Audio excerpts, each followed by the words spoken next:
মানুষ যত বড় হয় তত নাকি বিনয়ী হয়। শরীফুল ইসলামও ঠিক তেমনই। যে কোনো জুনিয়র ক্রিকেটার কিংবা সাপোর্ট স্টাফদের বিপদে পাশে দাঁড়ান তিনি। কম যান না নিজ এলাকা পঞ্চগড়ের মানুষদের জন্য। নিজ এলাকার মানুষদের জন্য সবসময় কিছু করতে চান এই পেসার। এবার বড় এক ঘোষণাও দিলেন তিনি। অনবদ্য পারফরম্যান্স আফগানিস্তানের বিপক্ষে দ্বিতীয় টি-20 ম্যাচ সেরা হয়েছেন শরীফুল। পুরস্কারের এই টাকার পুরো অর্থই নিজ এলাকার অসহায় মানুষদের মাঝে সহযোগিতার কাজে লাগাবেন বলে জানিয়েছেন তিনি। এখানেই শেষ নয়, ভবিষ্যতে যতবার ম্যাচ সেরা হবেন প্রতিবারই সেই পুরস্কারের অর্থ একই কাজে ব্যয়ের ঘোষণা দিয়েছেন এই পেসার।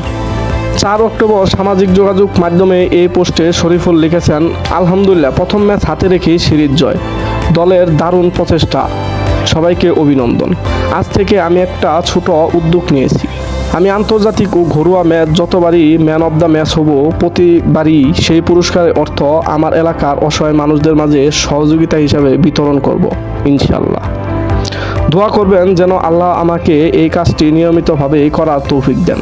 শুক্রবার দ্বিতীয় টি-20তে বল হাতে 4 ওভারে মাত্র 13 রান খরচায় 1 উইকেট নেওয়ার পর ব্যাট হাতে 6 বলে 11 রান অপরাজিত গুরুত্বপূর্ণ ইনিংস খেলেন শরীফুল। এতে 5 বল হাতে রেখে 2 উইকেট রোমাঞ্চকর জয় পায় বাংলাদেশ। ম্যাচ সেরার জন্য বেছে নেওয়া হয় শরীফুলকে। ম্যাচ জয়ের পাশাপাশি সিরিজও জিতেছেন টাইগাররা।